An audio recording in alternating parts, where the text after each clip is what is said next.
Welcome back to the Big Tire Garage. Today's video is going to be about how I modify a modern vehicle chassis, in this case a 2007 Jeep JK, and make it work with a classic International Scout 800A body. I'll show you where I put the body mounts and then how I modify the body to fit the frame as well as the frame to fit the body. But as always here in the Big Tire Garage, we start every day with a cup of coffee.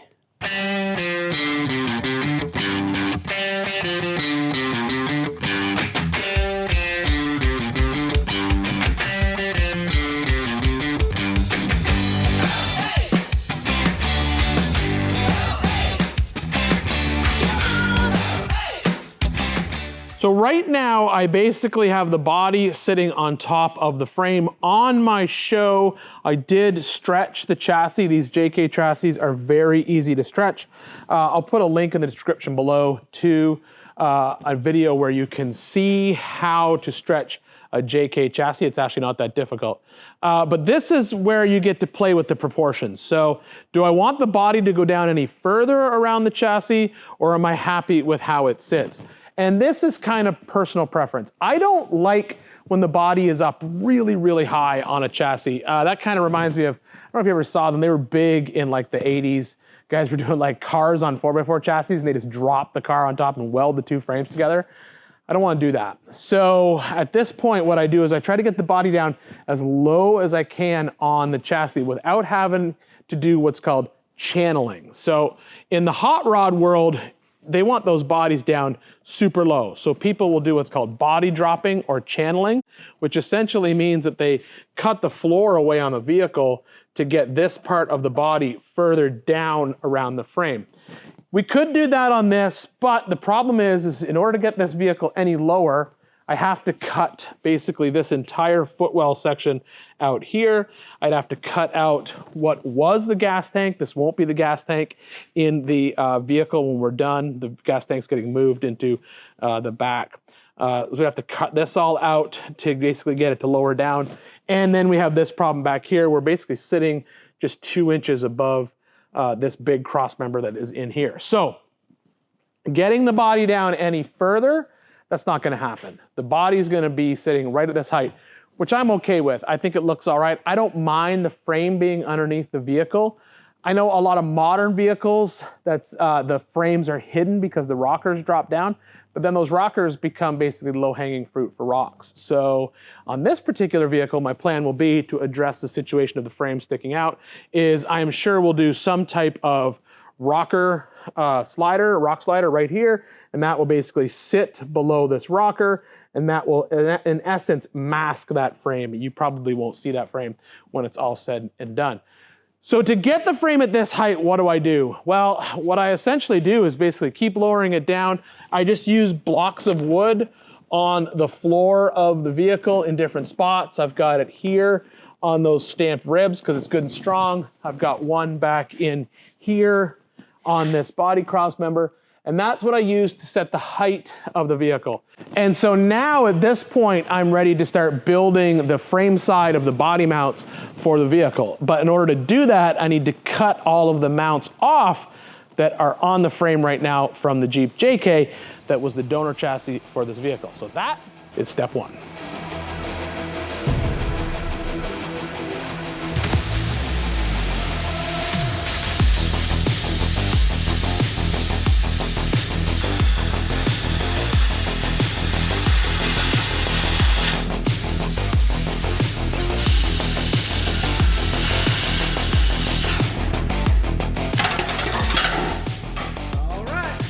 This is a very interesting setup right here. I thought the spare tire was just wedged between the tailgate and the back, but you can see they've actually welded a mount onto the sheet metal, and it's kind of causing it to jam up a little bit.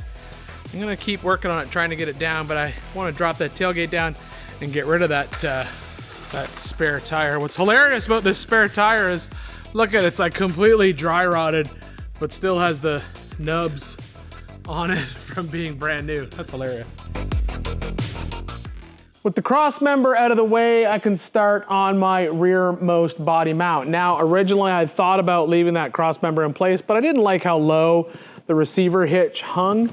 So I'm cut it out, and then honestly, any aftermarket bumper that I put on the back of this frame, it's probably already gonna have a receiver hitch in it anyway. So we're gonna start right here with a new mount. So what I do is I buy these off of eBay. So if you don't recognize this, this is actually a factory rubber isolator off of the Jeep JK. I actually just buy them by the entire bundle. So I just buy a box of them. It includes usually everything, costs about $100. It's an entire set of Jeep's body bushings and mounts. So this, as you can see how it works, there's 2 bolts that basically secure it into the mount. And here, if you look down at the old frame that I cut off, you can see that's where that mount basically bolted in place. And then there would be a bolt, obviously would go all the way through and then up into the body. Now, the Scout has a couple mounting locations under here. This was a factory mounting location. I knocked a bolt up out of here. And so I can use this cross member. I think it'll actually work really good. But instead of using this bolt hole right here, what I'm actually gonna do is, I think I'm gonna mount this basically right off this corner. I'll drill this hole. There's no hole right here right now. So I'll drill a hole there. We'll bolt this isolator into place, and then I'll just break out the cardboard, make up a couple of mount ideas off that frame rail, head over to the plasma cutter, and then I can cut them out. It's that simple. So we'll start at the back, we'll get those in place, tack them in, and then we'll move our way up the body.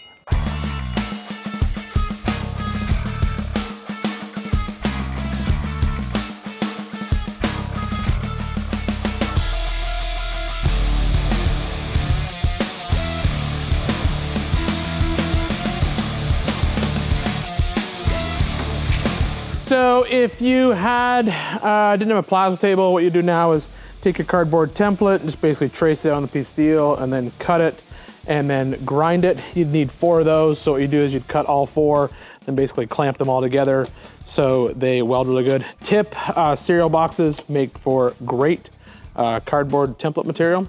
But since I have a plasma table, what I'm gonna do right here is I basically just transposed all the measurements into Bentech. One thing I'm gonna do is I'm gonna add this little bloop, this little oval cutout in there. I just think it makes it look a lot nicer. Then I transport this into sheet cam and then I'll cut it out. Now these are just body mounts, so they will be fine being cut out on some 1/8" plate.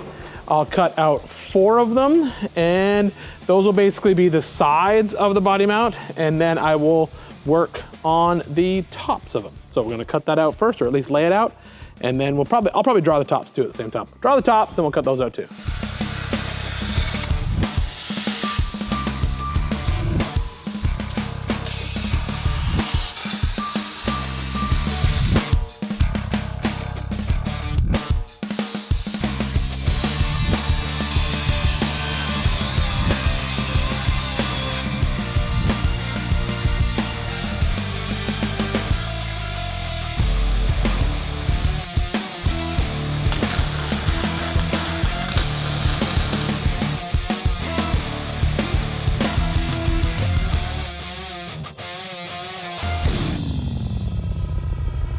The rear mounts are now done, or at least started to be done. You can see that I have the front plate on, the top plate. This back plate is actually gonna go all the way down, and it's also gonna cap off this open section of the frame rail. And I'm gonna do that when the body's back off the frame, and then I'll also wrap it all the way around, another piece around here, basically wrap it all the way around, make it good and strong, metal finish it out, and it'll look really good. So now we'll move up to the next set of mounts. So the next set of mounts on this Jeep, if it was the JK, are right here on the frame. The problem right now is this mount is basically underneath there's the gas tank in the Scout. Now, the good news is I'm not using these tanks because these tanks really do nothing for me. There's 2 tanks in the 800. There's one on this side and one on the other, and I don't want to use any of those. I'm actually going to use the fuel tank out of the JK chassis. We're just going to put it right back up in. So we can just reuse that and don't have to worry about these tanks.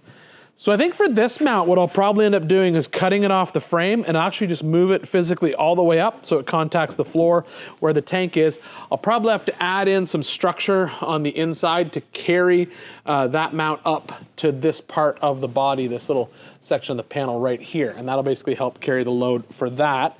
Up here, this front mount right here, it just needs to basically be moved back maybe 2 inches and then up, and then it will essentially contact, this is where there's the factory body mount right there. And so we'll just basically drill a new hole through the body up in here, and we will be able to just basically line this mount up with that cross member right there. Now the front is a completely different story. It's kind of like a Jeep, TJ, or CJ. The Scout just has this cross member across the front that's at a single mount right in the middle. The issue that I have here is my JK steering box mounts in here, so this is all in the way. So I'd have to clearance this somehow for the JK steering box. I have to move all this steering column anyway. So I'd basically be cutting this all out. So I think what I'm gonna do is basically just drop this entire bottom cross member out, and I'll move the mount to the outside of the inner fender well, and I'll just basically take this mount, cut this section off the frame, move it back probably to right over this hole in the frame, and then we'll just build a plate that will pick up this side of the inner fender. Just like this cross member, it is essentially just spot welded onto this inner fender. That's it. So it basically goes up there and that's all it does. So all I'm going to be doing is replicating that just about 4 or 5 inches forward. We'll just attach it on both sides. And that'll be it. So I think I'll skip to the front mount first because I think that's going to be the easiest one to do. I'll get that basically cut off, metal prepped and set into place, drill the new hole in the frame, then we can bolt that down. Then I can work on getting those gas tanks out of there and work on those mounts.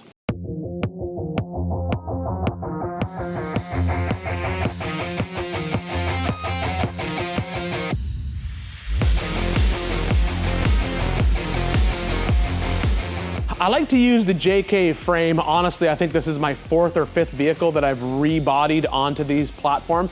I think it is a great chassis to use. It gives me the ability to upgrade everything at once. I basically got modern suspension, the ability to use off-the-shelf parts like lift kits, wheels, tires, lockers, axle upgrades, all that kind of stuff. Plus, it takes care of everything in one shot. Modern suspension, modern steering, modern braking. The truck drives like a brand new vehicle, even though you get that classic style. I have one underneath my 53 wheelies wagon, and honestly, you can drive that truck down the road with one finger on the steering wheel, even though you're driving a classic vehicle, and still do like 75, 80 miles an hour on the highway. It's a great, great package.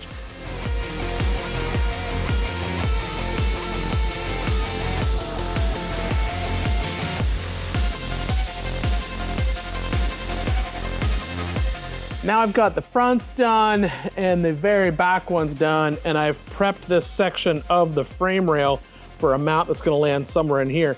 Now, when you're doing these types of basically body swaps onto these chassis, you really gotta think through where each mount is gonna land. Now, for the rear and the front, it was pretty easy because I was honestly just picking up these cross members that were actually that's actually original body mount right there, and I did the same in the front. The problem I have here is the original body mount for this section of the chassis is actually on the inside of the frame. You can see it, it's like right there. And it doesn't really line up with anything. I also have a cross member in the way that I don't want to remove from the stock frame. So what I'm gonna do is basically bring this mount onto the outside, and I'm gonna bring it forward on the frame and then up, and I'm gonna have it land basically right on this section of the body right here. The reason I'm choosing this section is it is doubled up sheet metal in a couple spots. This pinch weld runs all the way across to the other side of the body. So that will be a good landing spot right there. The inside of this section is not that strong because this is actually just where the factory fuel tank landed. What I'll do is I'll actually build a brace. I'll cut it on the plasma table, and the brace will bolt on there, drop down, and just basically add additional structure to that body mount. So right now the plan will be tack that body mount on, drill the hole, and then we'll start cutting stuff on the plasma table for this mount and the mount at the front.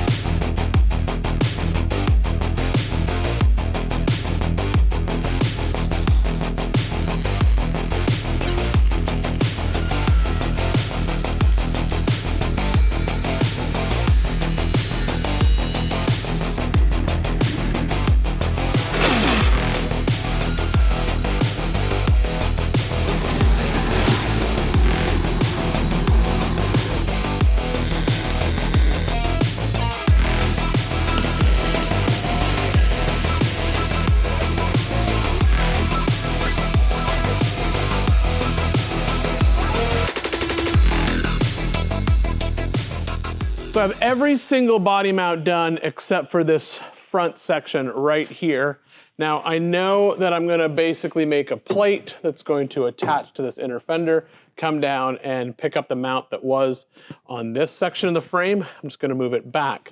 The problem is I need to make sure that everything clears the steering when I put that mount in place, because my eventual plan is to basically have the mount with a plate on the inside, plate on the inside of this side, and then a tube goes across and then picks up this main structure somehow, either with another piece of plate that goes back that picks this up, because I still want to basically support this inner structure, and it's pretty beefy here.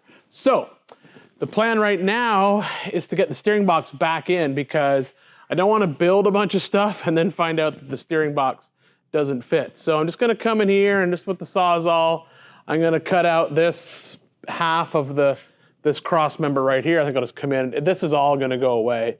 So I'm going to cut this out right here and then probably come across and try to nip it right across here and then down. And I think that should give me enough space to get the steering box back in. This is obviously the original steering column. It's going to go away as well. So I might cut it out at the same time. But right now, just a little bit of Sawzall action underneath the truck just to make some space. As I said, the last thing I want to do is build this whole mount and then find out that the steering box is in the way of that cross member that I want to install. It's better to have everything in place that you don't want to move in order to build this correctly. I don't want to have to push that steering box forward or back. I like it in its factory location, especially on a vehicle like this. It's going to work perfect. So just a little bit of choppy.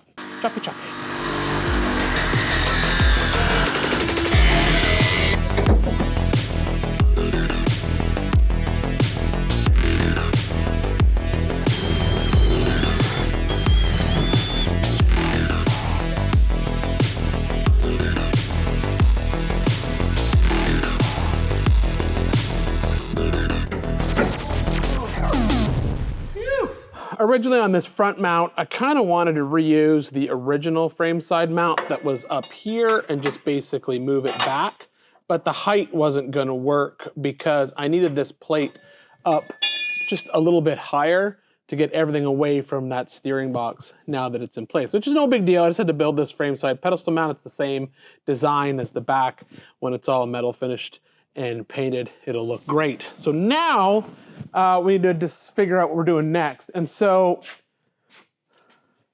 basically up in here, the plan now is the Scout has this sort of like weird, it's like double, almost like, it's not really a firewall. I don't know what I'd call it. A double cowl. So it always had basically a cowl back here. The radiator actually set way back here and you had this big, huge empty space in the front. I'm going to lose all of this. So I don't need this anymore, but I do want to tie this into this, where this mount, this new body mount is in the front. So I have a plate that basically backs up this mount, the same that we did on that mount sort of halfway down the back. And then my thought process is I'm going to tie this plate into this basically piece of channel right here, because this piece of channel attaches to this sheet metal. This is fairly heavy duty. This is almost 1/8 inch of thick steel right here. And this basically makes up sort of like a front core support. It's basically this piece and then it went around the bottom and came up to the top. But the bottom I'm going to cut out. I don't want that down there anymore. I don't need it. So I'm going to ditch that bottom section right there. And I think what we'll end up doing is cutting off this side as well because I don't need it. And then I will just add in a new core support piece that'll basically just go across from one side to the other. And I think what I'll do is I'll make it the same height as the plate once the plate goes on here. That way I can put the plate on here, weld it to the sheet metal on the inside, weld it to this piece of steel right here, which is thick. That's that 8-inch thick stuff. And then I'll have a piece that goes all the way across and I'll basically tie it all together. It's kind of overkill really, but the front of this truck, there's a little bit of weight hung off the front of this, not a lot. It's kind of deceiving right now. It feels like there's a lot of weight on the front because this undercoating weighs so much. This body is going out and getting completely stripped. All this undercoating is going away. But before I do that, I wanted to get all these mounts done on this frame. The body goes down to my buddy Jeremy down in Georgia. He's going to strip it, do all the body work on it. And then it will probably weigh, I bet you there's 1,000 pounds of undercoating on this truck. It's absolutely insane. So it's kind of throwing me off a little bit as to maybe how much this stuff weighs. But I think by adding in that cross member in the front, it'll basically tie that whole front section back together. Because if not, the only thing holding this front end together is this grill shell, which I don't really think has any structure to it at all. It kind of just bolts on here on the fender and bolts on over there, and then maybe, because it just kind of hangs off the front, so you just kind of bolts the front of the fenders up here, and there's nothing sort of holding anything together. So I think by adding a piece across here, it'll at least keep these inner fenders together. But first things first, we'll just start chopping away and going from there. I am a little nervous chopping with that hood up like that. I may add another bar. God, it's scary. Thing weighs so much. All right, let's start cutting.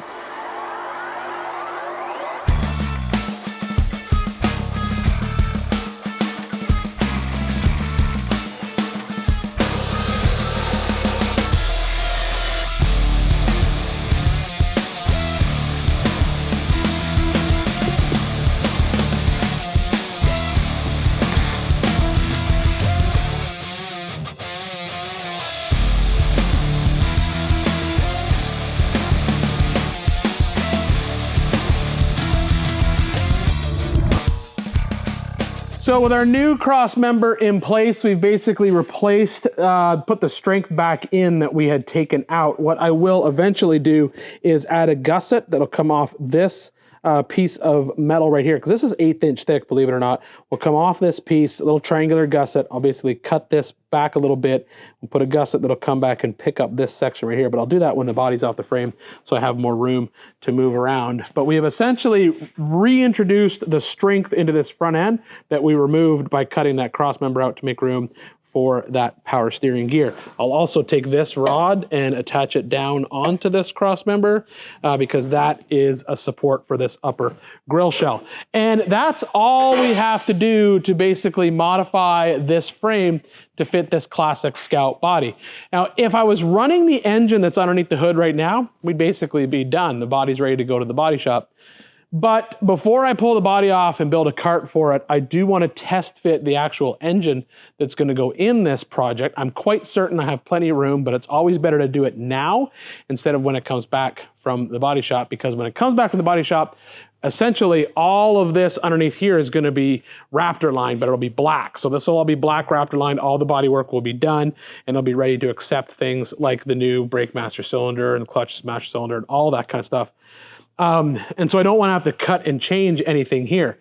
So we'll pull the body off, and then I'll show you the engine that's going in this truck.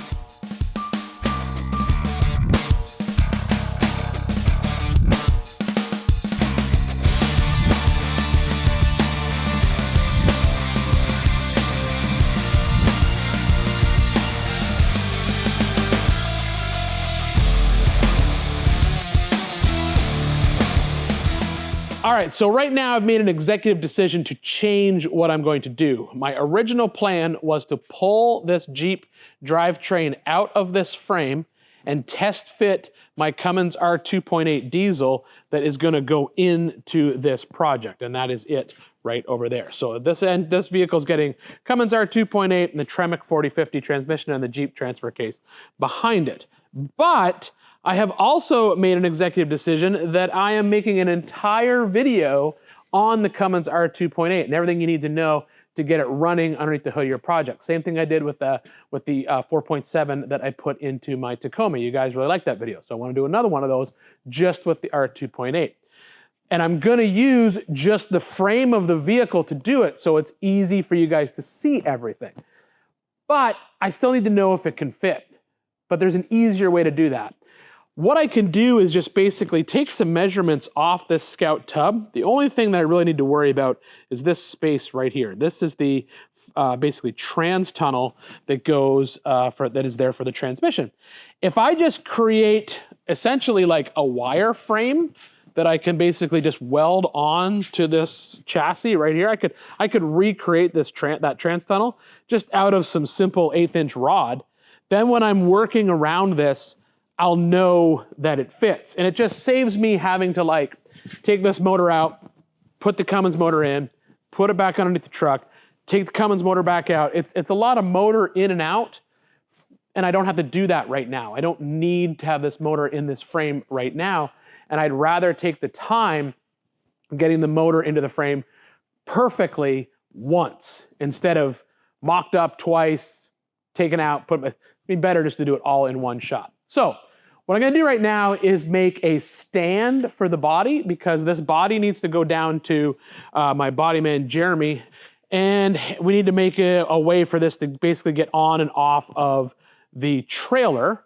And so I think what I'm gonna do is I'm gonna make a set of legs that pick up these rear body mounts back here, and then I'm gonna make a set of legs that pick up these front body mounts on the Scout up here, and then I'll just connect them with a long piece of square tubing. When I moved my Willys wagon down there from the bodywork, I put it on casters, and it really was a bad idea because the casters ended up breaking on the way down. I think it was just sitting on those casters on the trailer for that entire trip. One of the casters just broke, and I think it was just from the vibration. So I think it's just better just to have basically almost like a table, just basically a big flat plate that'll set down on the trailer, and then I can just ratchet strap it all down. I think that's a better way to do this. So I'm going to move the frame, bring my fab table over, start cutting out some steel.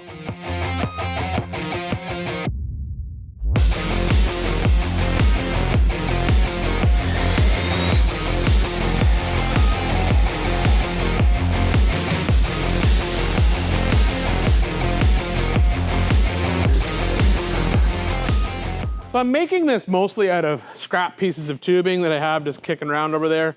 What I need to make now is a cap that's gonna go on the top of this piece of tubing, and then that is where it will bolt on through that rear cross member section back there on the back of the Scout. So of course what I did is I just drew it up quickly in Bentech, brought it over here in my fast cut CNC table, so I got a quick drawing. I'm making 4 of them because I know I'm gonna need 4, and then honestly I'm just cutting it out of this piece of scrap 8th hot rolled that I had laying around. Normally I cut everything out of cold rolled, but I've got this piece of scrap right here. It's the perfect time to use it.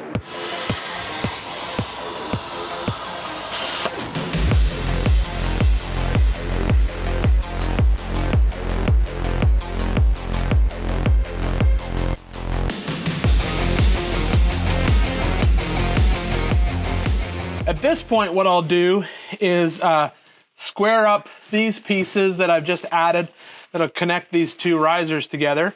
Square them up, make sure that's a good 90 there. And then I'll add some more of this angle iron structural kicker to come down from this side down to this tube. I'll do the same at the front. I got a bunch of this scrap angle iron, so I may honestly put 4 of them in there. Then this cart is done. I've really made the decision that I'm not gonna put this on casters on the trailer. I'm gonna jack it up and put it on some rollers just to get it around the shop. And then we'll just sling some 2x8s underneath it, winch it up onto the trailer, and then we're on our way to Jeremy's. It's that easy.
With the body down in Georgia at Jeremy Winter's place, I can go ahead now and just finish up everything on this frame. I'm gonna have to basically finish weld the outside corners on these front mounts, and then metal finish that, grind the welds off from the factory mount that was there, finish weld this front mount along the inside of the frame, add a piece of plate to the back of this mount just to finish it out, and also cut the plate that is the end of this, basically this gusset for this side of this body mount. That's also gonna cap the back of the frame. And then while I have the frame in here, what I'm also going to do is finish up the suspension install. This has a Superlift long arm kit going on it, and the kit is already on the front, and I have not put the kit on the back.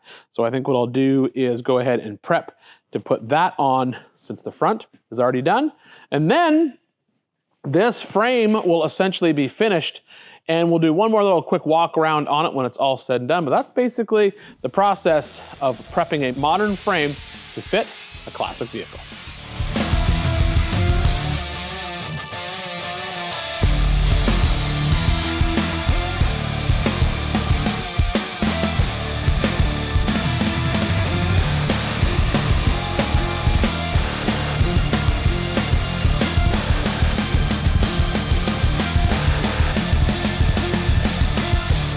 So there you have it, guys. The chassis is pretty much 100% done on the fab side of the body swap and the suspension. So the long arm kit is in front and rear. All the body mount locations have been fully welded and prepped for painting, both front and back, and I've even capped the back of the frame like I said it would with that rear support. I'm leaving this little V6 in here until I get all the parts and pieces that I need to get the R2.8 underneath the hood of this truck and get it running, and I'm gonna do a whole video on that for you guys. I haven't decided if I'm going to paint or powder coat this chassis, but obviously that decision has to wait until I get the engine mounts in place. But once again, thank you for joining me here inside the Big Tire Garage. Don't forget, if you're looking for Big Tire Garage merch, head to bigtiregarage.com, follow the link to the merch tab. We're almost out of Bad Old Wagon t-shirts, so I don't know what t-shirt we're gonna make next. Put it in the comments below which vehicle you think we should make a t-shirt out of. Maybe it will happen. Don't forget, hit that subscription button and that notification bell, and we'll see you next time inside the Big Tire Garage.